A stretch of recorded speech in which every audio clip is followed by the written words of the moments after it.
Mutation breeding. Okay, mutation breeding जो होता है यह आपको जनरली क्या है, क्या चीज़ है, किस तरीके से यह आपको काम करता है। तो डार्विन साहब ने थ्योरी दिया था 1859 में। डार्विन का जो थ्योरी है वो आपको बेस्ड है कि नेचुरल सिलेक्शन पर। अच्छा, इवोल्यूशन में हम लोग पढ़े थे नेचुरल सिलेक्शन के बारे में। नेचुरल सिलेक्शन क्या कहता है? नेचुरल सिलेक्शन कहता है कि हर एक ऑर्गेनिज्म प्रकृति में हो रहे बदलाव, जो नेचर में जो परिवर्तन होता है उसके हिसाब से वो जीव में भी परिवर्तन होता है। यह परिवर्तन या तो उसके जेनेटिक लेवल पर होगा या उसके फिनोटिपिक लेवल पर होता है।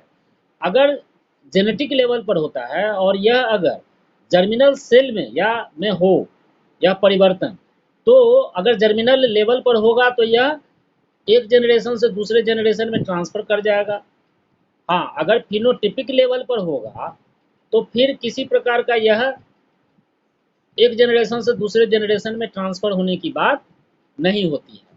तो डार्विन्स थ्योरी का मेन जो आधार था, ये यही आधार था कि नेचुरल सिलेक्शन जो है सो हेरिडिटी के वेरिएबल पर, यानी कि आनुवंशिकता में हो रहे बदलावों पर यह निर्भर करता है और यह हर एक स्पीसीज में मौजूद होता है। यानी कि जो भी स्पीसीज वातावरण में हो रहे बदलाव के प्रति अपना वो सेंसिटिविटी को दिखाते हैं और उस हिसाब से वो अपने में कुछ बदलाव लाते हैं।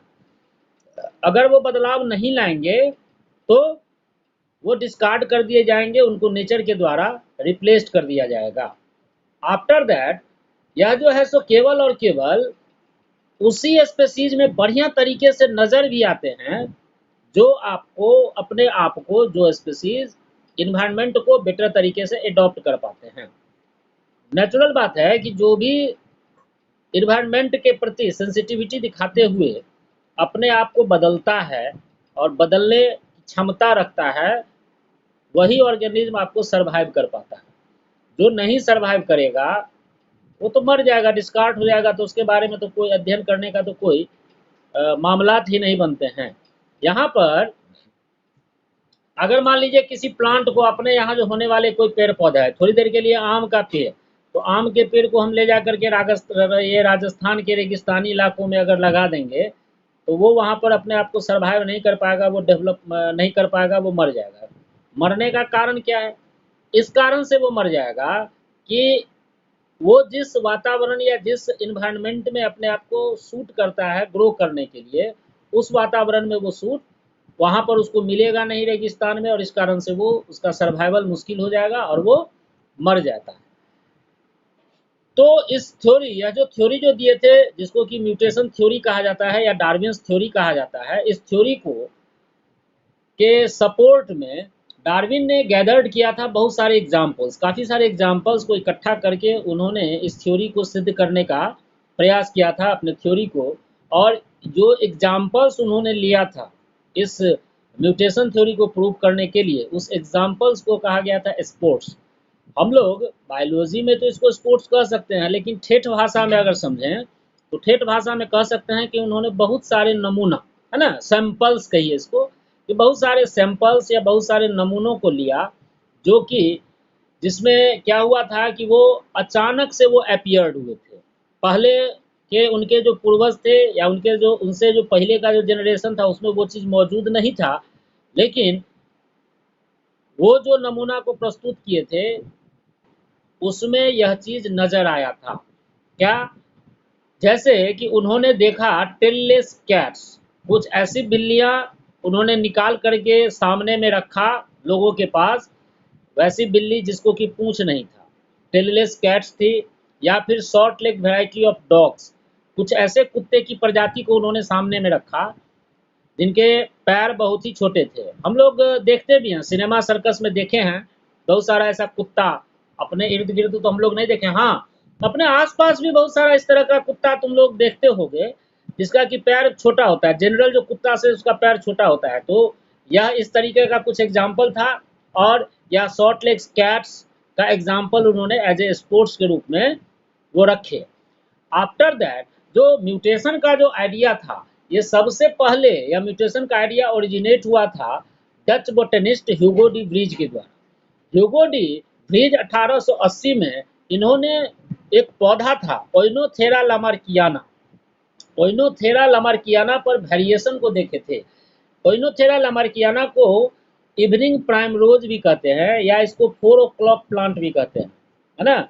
और डिव्रीज ने ओइनोथेरा लामार्कियाना प्लांट के सीड्स को, बीजों को इकट्ठा किया था और उस बीज को इकट्ठा करने के बाद उस बीज से उन्होंने काफ़ी सारे पौधों को जनरेट किए थे, प्लांट को रेज किए उनसे, और उसके बाद में जो भी पौधे उनको प्राप्त हुए उस सीड से, उसका उन्होंने अध्ययन किया था।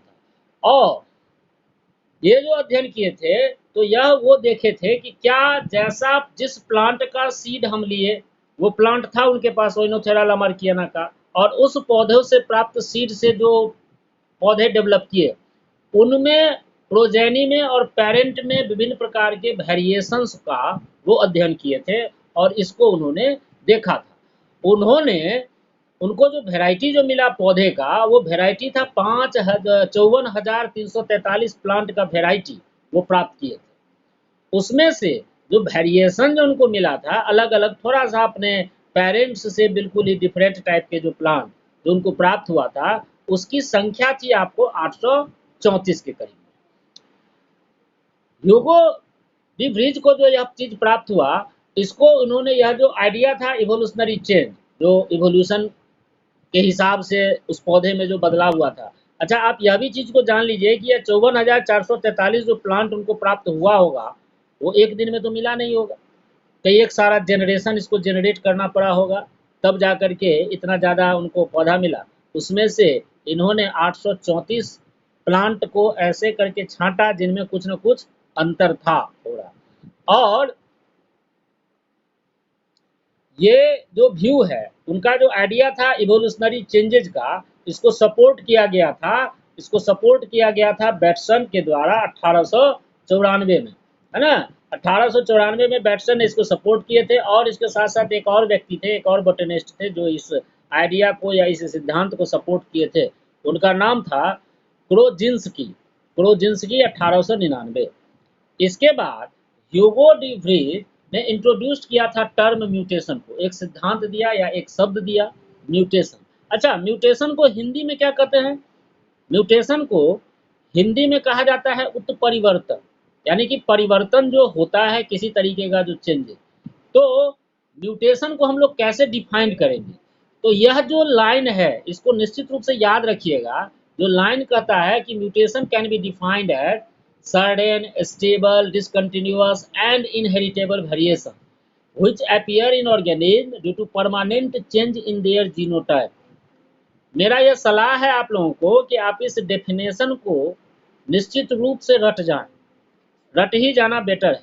समझने के लिए यह आप समझ सकते हैं कि म्यूटेशन एक तरह का अचानक से, सडन का मतलब होता है अचानक, डिसकंटिन्यूअस यानी कि यह जरूरी नहीं है कि हर एक जनरेशन में यह बदलाव होता ही जाएगा, यह एक डिसकंटिन्यू प्रोसेस है, हो भी सकता है और बदलाव न भी हो सकता है।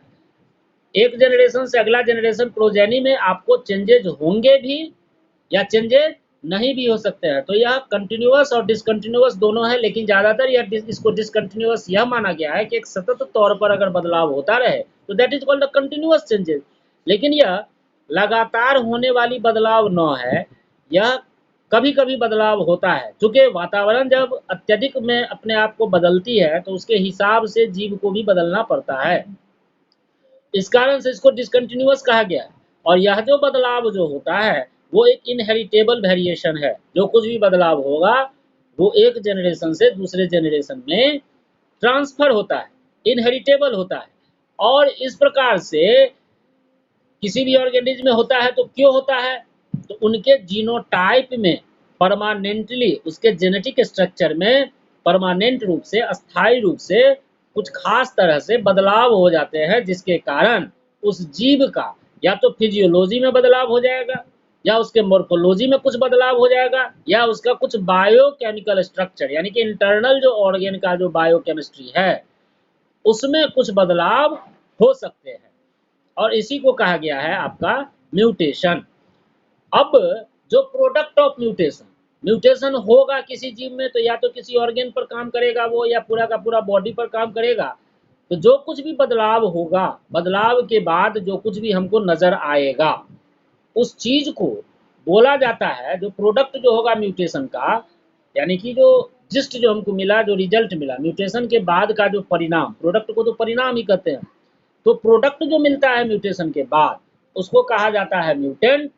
और यह जो म्यूटेंट होगा, यह हो सकता है कि जीनोटिपिक सेल में हो, है ना, जीनोटिपिक सेल में हो, या हो सकता है। म्यूटेशन कारण बनते हैं ओरिजिन ऑफ न्यू ट्रेट, एक नए तरह के कैरेक्टर का को जन्म देने के लिए म्यूटेशन जिम्मेदार होता है। खास करके जो कोई भी जाति है, कोई भी प्रजाति है, पहले से कोई स्पीसीज मौजूद है, उसमें अगर हम अचानक से कोई परिवर्तन हो जाए और उस परिवर्तन के कारण एक नए तरह के स्पीसीज या नए तरह के ऑर्गेनिज्म का डेवलपमेंट हो, तो उसके लिए जो जिम्मेदार जो कारक है, जो फैक्टर होता है, वो आपका म्यूटेशन होता है। और इस कारण से म्यूटेशन क्या होगा, म्यूटेशन जितना भी वेरिएशन हो रहा है जीव में, किसी भी स्पीसीज में हो रहे बदलाव का मेन वो कारण होता है, सोर्स होता है, जरिया होता है। अब म्यूटेशन जो है सो विभिन्न प्रकार के सेल में पाए जा सकते हैं, अलग अलग तरह के वेरियस काइंड ऑफ सेल में यह मौजूद होते हैं। और इसके साथ साथ ज़्यादातर जो सेल हैं, अब तो अलग अलग सेल में यह मिलेंगे, लेकिन मोस्ट ऑफ द सेल है ये आपको बहुत ही कम प्रभावित होते हैं इसके कारण, है ना। और ऑर्डिनरली यह रिमेन अनडिटेक्टेड होते हैं। कभी कभी जो बदलाव जो होता है वो हम लोगों को नज़र भी नहीं आता है। अगर मान लीजिए नॉर्मल पैमाने पर थोड़ा देर के लिए कि हम हैं, हम में अगर कुछ ऐसा परिवर्तन हो जाए, माइनर सा परिवर्तन कुछ हो जाएगा, तो उतना ज़्यादा नज़र नहीं आएगा। इसलिए भी नज़र नहीं आएगा कि आप हमको रेगुलर वे में देख रहे हैं, प्रत्येक दिन हम आपको नज़र आते हैं, तो हम आपको परिवर्तित नज़र नहीं आएंगे। लेकिन अगर हम अचानक से एक फ्रेंच कट दाढ़ी रखना शुरू कर दें, ये कोई जीनोटिपिक स्ट्रक्चर में बदलाव नहीं हुआ, ये हमारा मोर्फोलॉजी में बदलाव हो गया। अगर हम फ्रेंच कट दाढ़ी रखना शुरू कर दें, तो ऑटोमेटिकली आप लोगों को लगेगा कि वो सर जो है सो अपना लुक कुछ चेंज किए हैं। तो यह लुक तभी चेंज आता है जब मोर्फोलॉजी में बदलाव नजर आता है। अगर मोर्फोलॉजी में बदलाव नहीं आएगा तो यह बदलाव हमको दिखने को नहीं मिलता है। वही चीज कह रहा है कि विभिन्न तरह के सेल में आपको नजर आते हैं यह म्यूटेशन, और ज़्यादातर जो होते हैं प्रोबेबली इसमें बहुत ही कम प्रभाव, लिटिल प्रभावित करते हैं किसी भी इंडिविजुअल को, बहुत कम रूप से। और इस कारण से साधारणतः जो है सो यह अनडिटेक्टेड रह जाते हैं, यह दिखाई नहीं पड़ते हैं। अब म्यूटेशंस जो हैं, वो म्यूटेशंस हो सकता है आपको सोमैटिक सेल में और हो सकता है कि यह जर्मिनल सेल में भी हो सकता है। सोमैटिक सेल में अगर म्यूटेशन होगा तो यह क्या करेगा, म्यूटेटेड बर्ड्स को प्रोड्यूस करेगा। और यह जो म्यूटेटेड बर्ड्स हैं, यह उतना ज़्यादा एक जनरेशन से अगले जनरेशन यानी कि हेरिटेबल नहीं होते हैं। वहाँ पर उस जीव में हुआ और वहीं पर वो खत्म हो जाएगा। ये तो पहले भी इवोल्यूशन के सिद्धांत के द्वारा इसको सिद्ध किया जा चुका है। लेकिन जर्मिनल सेल में होने वाला जो म्यूटेशन है, जिसको कि हम जर्मिनल म्यूटेशंस कहते हैं, ये आपको प्लांट में अगर होगा, मान लीजिए म्यूटेशन उसके जर्मिनल सेल के कारण, तो उसके उस प्लांट के द्वारा जो उत्पन्न जो सीड होंगे, वो सीड भी अपने आप को म्यूटेंट कर लेंगे या म्यूटेटेड कर लेंगे। सीड में भी आपको बदलाव हो जाता है। लेकिन स्पोर्ट्स इन फ्रूट ट्री, है ना, sports in fruit trees are somatic mutation. अब देखिए, अगर फल में कोई बदलाव हुआ, सीड में कोई बदलाव नहीं हुआ, अभी जैसे बर्ड्स में हम देखे थे कि जीनोटाइप में बदलाव हुआ, तो जैसे देखते हो कि कभी कभी अमरूद का पेड़ है या आम का पेड़ है, तो आम का फल जो होता है उसका एक साइज होता है, अपना नॉर्मल एक साइज होता है। लेकिन उसी में कुछ ऐसे फल भी आप देखिएगा कि जिसका कि फल का आकार कुछ दूसरे तरह का होता है, या तो पिचका होगा, या जो जनरल जो साइज है वो साइज का नहीं होगा, या कुछ अलग वेराइटी का होगा। क्या उसके गुठली को अगर हम मिट्टी में बोएंगे तो हमको सारा का सारा जो फल है वो वैसा ही होगा, चिपका हुआ? बिल्कुल नहीं। उसमें से मैक्सिमम जो फल आपको प्राप्त होंगे वो जो जनरल साइज के जो आपको हैं उसी साइज का प्राप्त होगा। लेकिन कुछ ऐसे एक आध को फल मिल सकता है जो आपको इस टाइप से नजर आएंगे। यहाँ पर जो bird sports in fruit, fruit में जो बर्ड कंडीशंस में जो बदलाव हुए हैं ये आपको सोमैटिक म्यूटेशंस होते हैं और इसका एक प्रैक्टिकल इम्पोर्टेंस है और इसको आप प्राप्त कर सकते हैं ग्राफ्टिंग तकनीक के द्वारा। ग्राफ्टिंग को हिंदी में कहते हैं कलमी लगाना, जो नर्सरी में जो देखते हो कि कलम लगा करके दो अलग अलग वेराइटीज के प्लांट को आपस में स्किन के पास में उसको जोड़ देता है और जोड़ने के बाद में छोड़ देता है, उससे एक नया तरह का पौधा जो जनरेट करता है, that is called a grafting. तो ग्राफ्टिंग तकनीक के द्वारा यह फ्रूट को, बर्ड स्पोर्ट्स फ्रूट को प्राप्त किया जाता है पेड़ में। म्यूटेशन रेट आपको इंडिविजुअल के जीन में बहुत ही कम होता है। इंडिविजुअल्स के जीन्स पर अगर देखा जाए, अगर एक एक जीन को आप देखिएगा तो वहाँ पर आपको म्यूटेशंस का रेट या परिवर्तन का रेट बहुत ही कम नजर आएगा, है ना। लेकिन क्योंकि बहुत सारे जीन में परिवर्तन होता है तो यह आपको एक दूसरे के ऊपर अगर देखा जाए सारे के सारे जीन को अगर मिला करके तो यहाँ पर हमको म्यूटेशंस का रेट बहुत ज़्यादा हाई होगा। दैट मीन कि अगर आप जेनेटिक लेवल पर बदलाव, जीन के लेवल पर अगर म्यूटेशन को देखने का प्रयास करेंगे तो यह उसका प्रभाव बहुत ही कम होता है, क्योंकि एक एक जीन में चेंज हो रहा होता है तो उतना ज़्यादा नज़र नहीं आता है। लेकिन एक ह्यूमन बींग या एक इंडिविजुअल के रूप में अगर उसको देखा जाए तो हमको बृहत पैमाने पर बदलाव नज़र आता है। म्यूटेशंस जो है सो अलग अलग तरह के प्रभाव दिखा सकता है किसी भी जीव पर, चूँकि जब भी बदलाव होंगे तो यह फायदा कारक भी हो सकता है और नुकसानदायक भी हो सकता है। इस कारण से यह डेलीटेरियस भी हो सकता है पहले जो कैरेक्टर मौजूद है वो कैरेक्टर ही खत्म हो जाए। किसी इंडिविजुअल में अगर कुछ खास तरीके का गुण है तो वो गुण रहेगा भी या वो गुण कैरेक्टर खत्म भी हो सकता है। कभी कभी यह बहुत ही घातक भी होता है, उस इंडिविजुअल के लिए जानलेवा भी हो सकता है, वो इंडिविजुअल मर भी सकता है, गुणकारी भी हो सकता है, एडवांटेजियस भी हो सकता है और न्यूट्रल। कभी कभी म्यूटेशन होता है तो उसका कोई प्रभाव नहीं पड़ता है, इस कारण से इसको न्यूट्रल कहा गया है।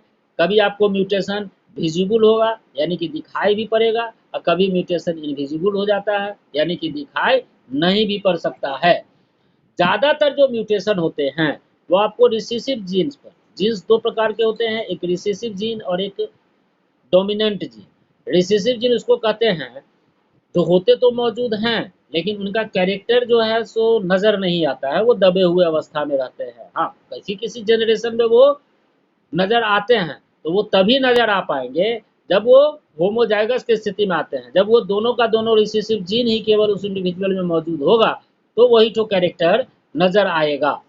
लेकिन अगर हेट्रोजाइगस कंडीशंस में अगर जीन मौजूद है तो जो डोमिनेंट कैरेक्टर वाला जो जीन है, ये आप जेनेटिक्स में बढ़िया से इसको जानिएगा, तो जो डोमिनेंट कैरेक्टर वाला जो जीन है उसी का कैरेक्टर या डोमिनेंट ट्रेट वाला जो जीन है उसी का कैरेक्टर परिलक्षित होता है, नज़र आता है। और जो रिसेसिव ट्रेट वाले जो जीन हैं उनका कैरेक्टर नज़र नहीं आता है। तो वही कहना है कि म्यूटेशन आपको ज़्यादातर जो होते हैं वो रिसेसिव जीन पर होते हैं और इस कारण से यह एक्सप्रेस्ड नहीं होते हैं, दिखाई नहीं पड़ते हैं, चूँकि यह रिसेसिव कंडीशंस में है।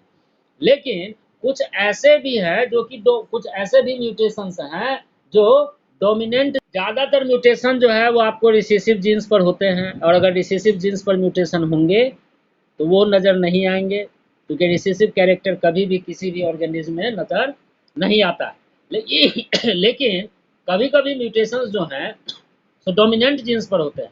डोमिनेंट जीन्स पर अगर म्यूटेशन होंगे तो वो आपको एक्सप्रेस्ड होंगे और नज़र आएंगे, तब हम उसको कहेंगे कि यह म्यूटेंट है। आफ्टर दैट यहाँ पर म्यूटेशंस जो है सो प्रकृति में भी होता है, नेचर में भी होता है और इसको हम कहेंगे स्पॉन्टेनियस म्यूटेशन। अगर देखो एक जेनेटिक लेवल पर म्यूटेशन हुआ तो वो आपको एक जनरल म्यूटेशन हुआ, लेकिन प्रकृति में अगर म्यूटेशन होगा, नेचर में अगर म्यूटेशन होता है तो उसको कहा जाता है ये स्पॉन्टेनियस म्यूटेशंस, जिसका कि बहुत ही बृहत रूप पर फिजिकल और केमिकल एजेंट्स होते हैं, विभिन्न प्रकार के ऐसे चीज होते हैं जो कि म्यूटेशंस को करने या करवाने के लिए उत्तरदायी होते हैं। और यह जो है सो म्यूटेशन के रेट को बढ़ा देता है, इंक्रीज करता है रेट ऑफ म्यूटेशंस को, और इसको हम लोग कहेंगे इंड्यूस्ड म्यूटेशंस। दो चीज, प्रकृति के द्वारा, नेचर के द्वारा अगर किसी भी ऑर्गेनिज्म में या किसी भी इंडिविजुअल्स में म्यूटेशन हो, उसको हम लोग कहेंगे स्पॉन्टेनियस म्यूटेशन।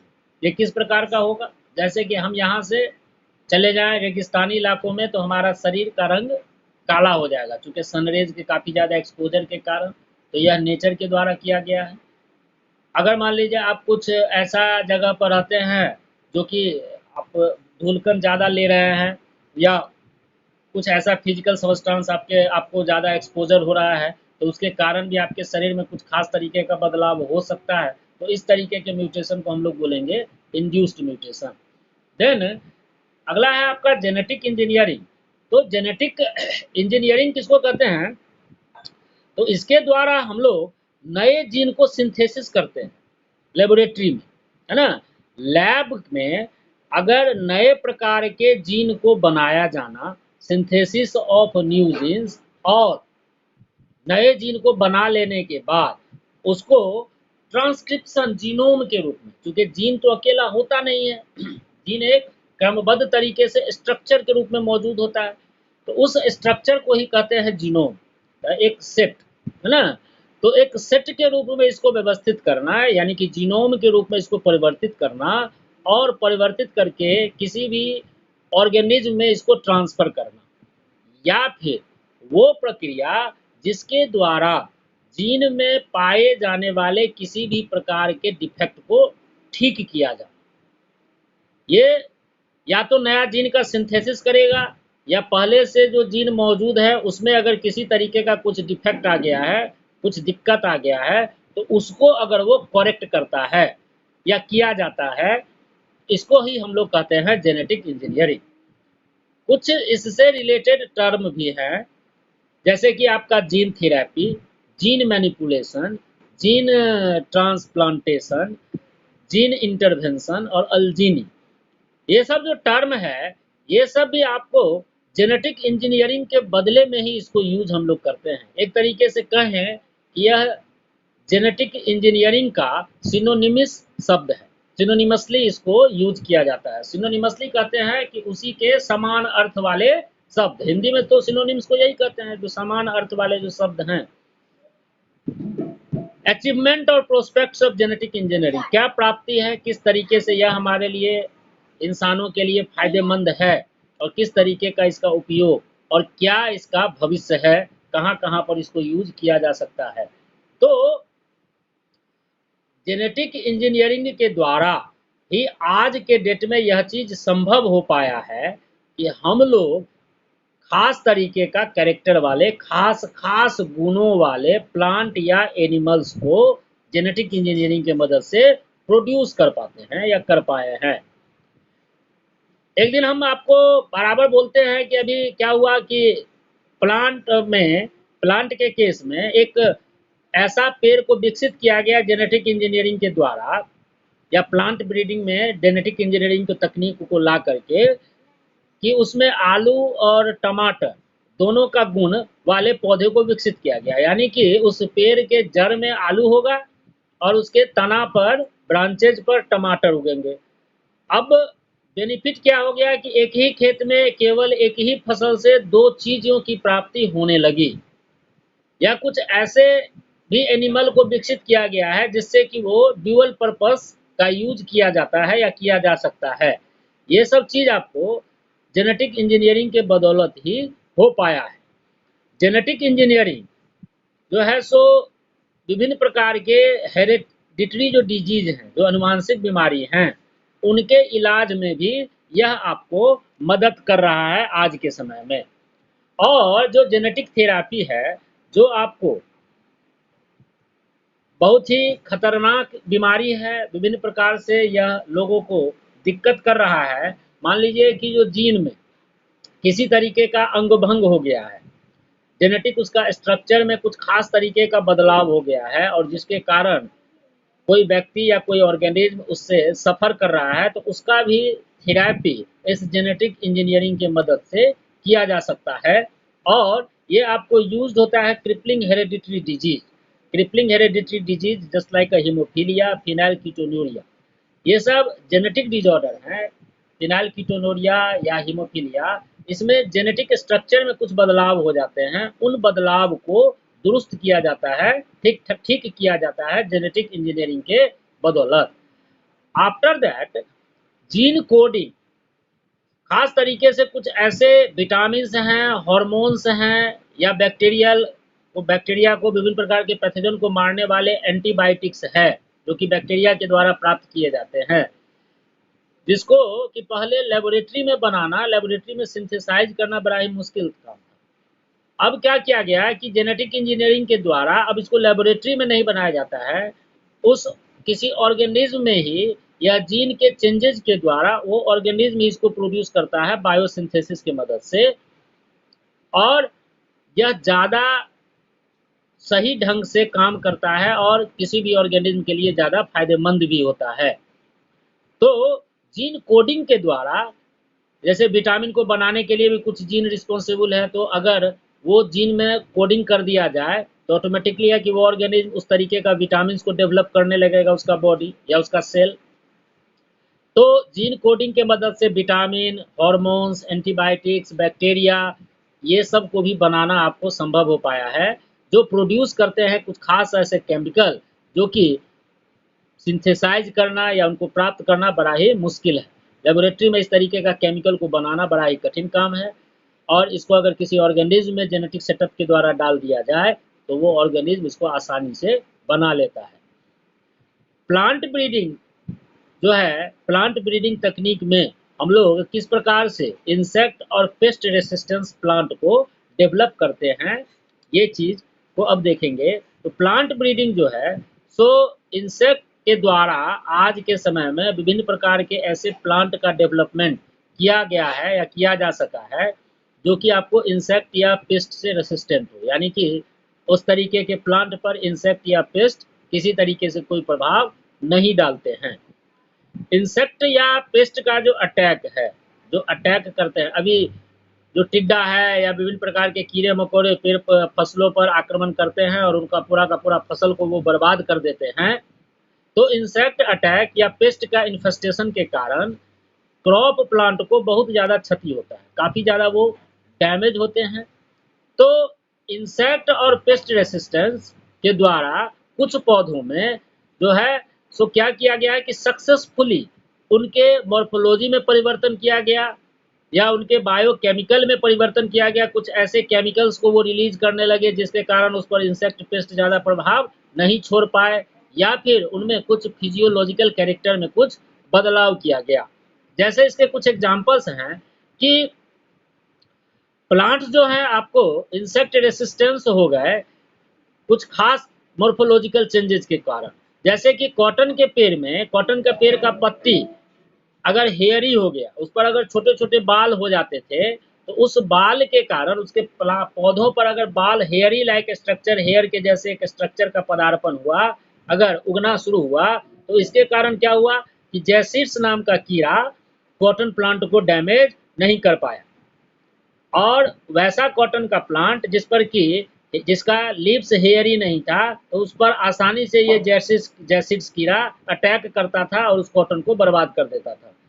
तो अगर उस कॉटन के पेड़ में कुछ ऐसा जेनेटिक बदलाव किया जाए, कुछ ऐसा जेनेटिक मैनिपुलेशन किया जाए कि उस कॉटन के पेड़ का पत्ती हेयरी स्ट्रक्चर का हो जाए या हेयरी हो जाए, बाल वाले हो जाए, छोटे छोटे बाल उस पर हो जाए, तो ऑटोमेटिकली है कि जैसिड्स कीड़ा उसको अटैक नहीं करेगा, तो उस कॉटन प्लांट पर हमको फिर से कोई बैक्टीरियासाइड या फंगीसाइड या पेस्टिसाइड डालने की जरूरत नहीं पड़ेगी।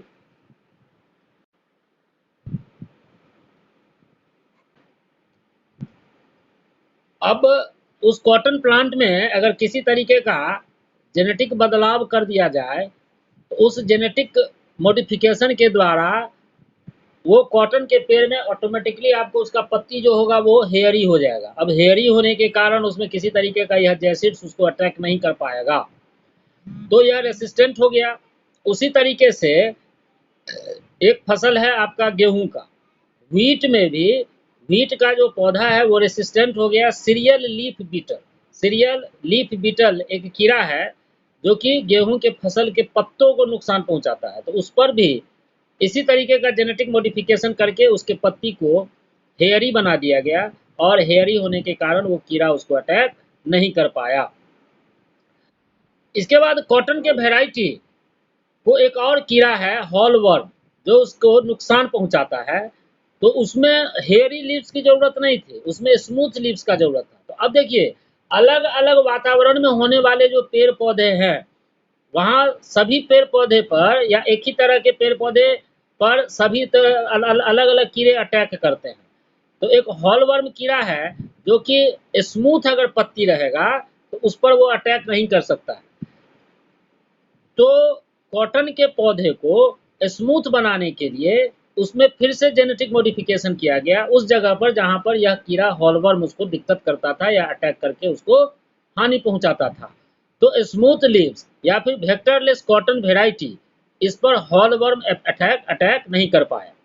इसके बाद स्टेम सॉफ्लाई, स्टेम सॉफ्लाई भी एक पेस्ट है, एक इंसेक्ट है, जो कि आपको डैमेज नहीं कर पाया व्हीट को, वैसे व्हीट को जिसका स्टेम सॉलिड था, स्टेम अगर कठोर था।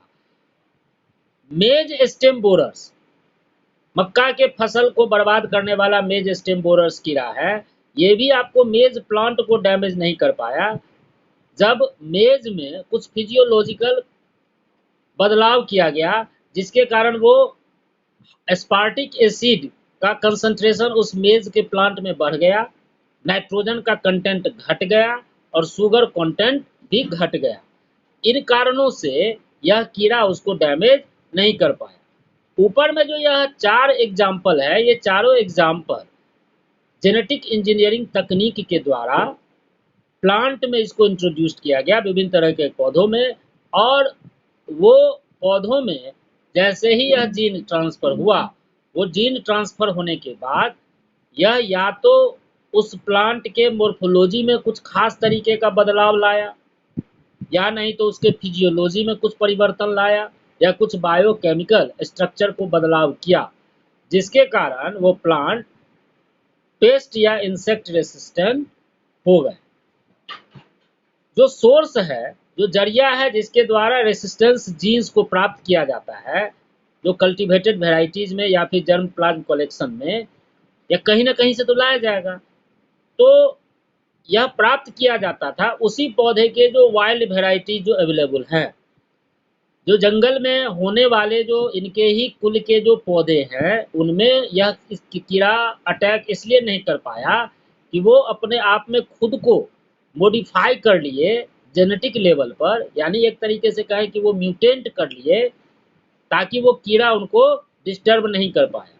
और उसी जीन को लेकर के हम अपने यहाँ होने वाले पेड़ पौधों में जो उसी उसके रिलेटिव्स थे, उसमें इसको ट्रांसफर कर दिया गया और उसका बेनिफिट उस पौधे को मिल गया, और वो पौधा भी वाइल्ड वेराइटीज की तरह हो गया और उस पर भी किसी तरीके का कोई कीड़ा नहीं लग पाया। अब कुछ दूसरे भी एग्जाम्पल्स हैं इंसेक्ट पेस्ट रेसिस्टेंट क्रॉप्स के, जिनको कि हम लोग हाइब्रिडाइजेशन के द्वारा डेवलप करते हैं।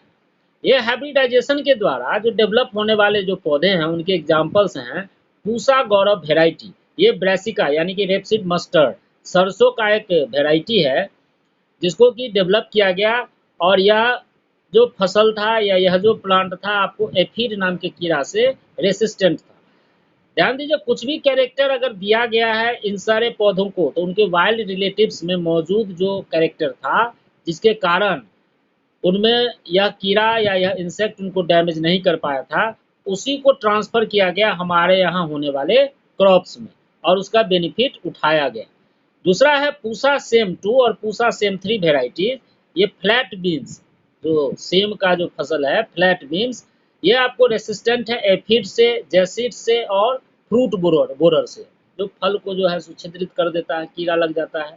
उसके बाद है पूसा स्वामी और पूसा A4 वेराइटीज भिंडी का, जिसको ओकरा कहते हैं, भिंडी की नस्लें या प्रजाति, जो कि आपको रेसिस्टेंट है सूट और फ्रूट बोरर से। इसके बाद plant breeding for improved food quality, भोजन के जो गुणवत्ता को बढ़ाने के लिए जो हम लोग प्लांट ब्रीडिंग प्रोग्राम जो करते हैं या किया जाता है। तो क्वालिटी का जो महत्व है, अगर क्वालिटी को बढ़ाया जाए, इसका इतना ज़्यादा इम्पोर्टेंस नहीं है अगर वो बेटर क्वालिटी का ना हो। आपके यहाँ धान का फसल बहुत अच्छा हुआ, लेकिन उस धान के फसल में अगर माने क्वालिटी न हो, अच्छी अगर क्वालिटी न हो, तो क्वांटिटी बहुत ज़्यादा होने से कोई मतलब नहीं है। हम लोग भी अगर बाजार जाते हैं, तो अगर चावल हमको लेना है, तो सबसे पहले क्या करते हैं, कौन सा काम करते हैं चावल लेने से पहले? दुकानदार को कहते हैं क्या कि भाई एक बढ़िया क्वालिटी हमको चावल चाहिए, थोड़ा सा चावल का दिखाइए। तो आपको वो 3-4 नमूना दिखाता है चावल का, आप उसको बढ़िया से देखते हैं। देखने के बाद में जो सबसे अच्छा क्वालिटी का जो चावल है उसी को खरीदते हैं। तो उसके पास में चावल का अकूत भंडार है, लेकिन अगर आपको पसंद न आया, यानी कि क्वालिटी को अगर आप जज नहीं कर पाए, तो आपके उसके दुकान में रखा हुआ सारा का सारा चावल आपके लिए तो बेकार ही है। तो बिल्कुल वही बात है कि क्वांटिटी का कोई महत्व नहीं है अगर फसल में क्वालिटी न हो। क्वालिटी किस रूप में हम देखेंगे कि क्या मायने क्या है क्वालिटी के। तो क्वालिटी एक बहुत ही महत्वपूर्ण एस्पेक्ट होता है प्लांट ब्रीडर्स के लिए। कोई भी प्लांट को अगर वो फसल को उपजाते हैं, तो उनके लिए क्वालिटी का बहुत ही महत्व होता है। क्यों? क्योंकि यह डिटरमाइन करता है जो कुछ भी पौधा है वो हमारे लिए कितना सूटेबल है, हमारे खाने के लायक है कि खाने के लायक नहीं है, और इसके साथ साथ जो उनका अलग अलग जो यूज है उसमें वो हमको कितना मदद कर सकता है या कितना हमारे लिए बेनिफिशियल हो सकता है। जैसे कि शेप, साइज, कलर, किसी भी फसल का क्या आकार है। अभी चावले लेंगे तो चावल अगर छोटा छोटा खुद्दी टाइप का हो और चावल का साइज अगर बड़ा बड़ा हो, तो ये सब भी मायने रखता है। कलर क्या है, उसका फ्लेवर किस प्रकार से है, हमको टेस्ट किस प्रकार से मिल रहा है, मिलिंग किस प्रकार से हो रहा है। यानी कि अगर हम गेहूं है, तो गेहूं में भी देखिएगा कि कुछ ऐसा गेहूं है जो कि अच्छा क्वालिटी का या अच्छा उसमें से आटा निकलता है। कुछ ऐसे भी गेहूं की क्वालिटी है जिसमें से आटा आपको बहुत ज़्यादा प्राप्त नहीं होता है, आपको उसमें से चोकर ज़्यादा निकल जाता है। तो यह सब चीज़ को देखना पड़ेगा। माल्टिंग जो करते हैं किसी चीज़ के साथ में मिक्सिंग या बनाते जो हैं फूड ग्रेन को पकाते हैं, उसमें भी हमको क्या बेनिफिट है, या हमको सही चीज़ मिल रहा है कि नहीं मिल रहा है। साइज, कलर, टेस्ट, स्वाद किस प्रकार का है। या फ्रूट है, तो फ्रूट के केस में उसमें न्यूट्रिशियस प्रोडक्ट है या नहीं है, कि झूठे का कहने को हम सेब खा रहे हैं और सेब में मौजूद जो भी चीज़ होना चाहिए वो कुछ भी उसमें है ही नहीं। तो मन को भ्रम हो गया कि हम सेब खाए, लेकिन सेब को खाने से जो हमारे शरीर को जो फायदा होता, वो कुछ भी हमको अगर फायदा न होगा तो वो सेब खाना बेकार है।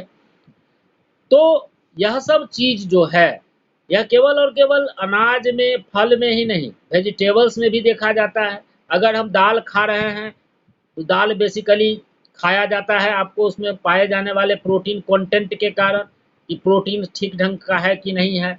तो अगर दाल आप ले रहे हैं और उसमें प्रोटीन कंटेंट है ही नहीं, तो कोई बेनिफिट नहीं होगा दाल खाने का।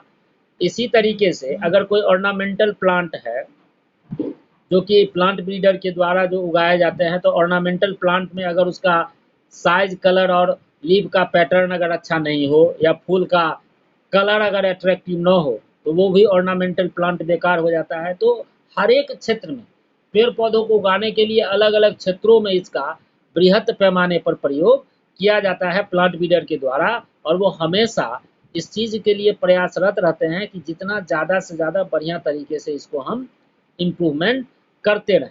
और वो इम्प्रूवमेंट को करने के लिए ब्रीडिंग जो है सो एंटी न्यूट्रिशनल क्वालिटी वो किया जाता है। यानी कि न्यूट्रिशन जो है वो तो है ही, वो अपने जगह है, लेकिन इसके साथ भी कुछ और चीज़ को अगर इसमें बढ़ा दिया जाए तो वो बेनिफिशियल हो सकता है। और इसमें जो इम्प्रूविंग जो किया जाता है जो क्षेत्रों में, वो है प्रोटीन कंटेंट और उसकी क्वालिटी। कोई ऐसा फसल है जिसमें कि प्रोटीन पाया जाता है, तो उसको क्या करना है, प्रोटीन तो पाया ही जाएगा, लेकिन अगर प्रोटीन का कंटेंट अगर बढ़ जाए, जितना प्रोटीन की मात्रा उसमें पहले से मौजूद है, अगर कुछ ऐसा इम्प्रूवमेंट किया जाए कि उसमें प्रोटीन जो पाई जाती है उसका क्वांटिटी बढ़ जाए, और इसके साथ साथ उसकी क्वालिटी में इजाफा हो जाए। या फिर ऑयल कंटेंट और क्वालिटी, जो तेलहन जो पदार्थ है, जैसे आपका राई है या फिर सरसों है, सोयाबीन है, चना है, जैसे, तो उससे जो तेल प्राप्त होने वाले जो फसल हैं उसमें अगर ऑयल कंटेंट बढ़ जाए और उसकी क्वालिटी बढ़ जाए, जो माइक्रो न्यूट्रिएंट है या फिर मिनरल कंटेंट विभिन्न प्रकार के जो अनाज में या विभिन्न प्रकार के जो फसलों में जो पाई जाती है उनकी क्वालिटी और क्वांटिटी को अगर बढ़ा दिया जाए तो यह एक दुतरफा बेनिफिट हो जाता है प्लांट बिल्डर के लिए, और इसके लिए वो लगातार प्रयासरत रहते हैं। एंटी न्यूट्रिशनल फैक्टर वो कंपाउंड्स होते हैं, उस तरीके के कंपाउंड्स को कहा जाता है जो ह्यूमन या एनिमल के ग्रोथ को और उनके डेवलपमेंट को प्रभावित करता है। ये हुआ आपका आज का टॉपिक। नेक्स्ट टॉपिक है डॉक्टर एम.एस. स्वामीनाथन। ये हमारे यहाँ हमारे देश में ग्रीन रिवॉल्यूशन का एक तरीके से जो कहते हैं father of green revolution of India, इस नाम से यह जाने जाते हैं। इनका गेहूं के प्रजाति को डेवलप करने में तो जो योगदान था तो था ही, इसके साथ साथ यह धान राइस के डेवलपमेंट के लिए भी यह बहुत काम किए थे। जैसे आपको खास करके बासमती चावल, विभिन्न तरह के बासमती चावल को डेवलप करने में इनका बहुत ही महत्वपूर्ण रोल है। क्या रोल था, क्या था, इसके बारे में हम लोग नेक्स्ट क्लास में जानेंगे एम.एस. स्वामीनाथन के बारे में। आज का आपका जो क्लास है वो यहीं पर ख़त्म हो रहा है।